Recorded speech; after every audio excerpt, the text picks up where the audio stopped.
तर आता एक्सक्लुझिव्ह बातमी आहे नाशिकमधून। साम टीव्ही भोंदूबाबा अशोक खरातच्या मूळ गावी पोहोचलं।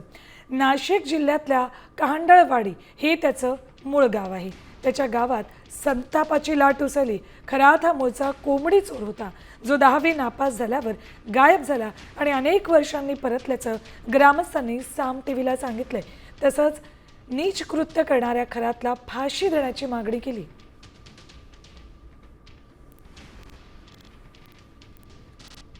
खरातच्या कहांडळवाडी या गावात साम टीव्ही पोहोचलं त्यावेळेला गावकऱ्यांनी भोंदू अशोक खरातची कुंडलीत साम टीव्ही पुढे मांडली।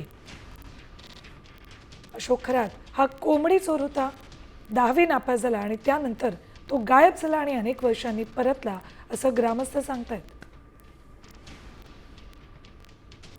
तुम्ही जो बघितला अशोक खरात, काय सगळे त्याचे एकंदरीत कारनामे सगळे या परिसरात होते? अहो त्याची फार गरिबी होती। बुडीवर शेटी फाटकी असा शाळेत यायचा, एक तास बुडायचा, एक मोठा हाकायला लावायचा। त्याचे दोन आया 14 मुलं रात्री उपाशी झोपत होती आणि मग त्याला ते वाईट वळण लागलं, चोऱ्या करायची। माझ्या 7-8 कोंबड्या गेल्या चोरी। म्हणजे त्याला जरा जास्त हे बाहेर खेळली होता तो।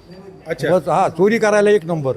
जसं सोडला मग ते तिकडे कोणी कॅप्टन सर झाला, कोणी कायचा कॅप्टन, तो 10वी नापाशी, त्याला काय येत होतं। ह्या व्यक्तीचा इतका मोठा कारनामा की ह्या व्यक्तीला जगण्याचा कुठला अधिकार नाही। त्याला सर्वसाधारण त्याच्याबरोबर असणारी जी लोक आहेत, जी कोणी असेल ती, त्यांना पण त्यांना पण धडा शिकवला पाहिजे गव्हर्नमेंटनी। वावी परिसरामध्ये जवळ 10 गाव आहे, त्या 10 गावामधील इतर कोणाचाही त्या व्यक्ती संबंध आलेला नाही। मग संबंध आला कोणाचा?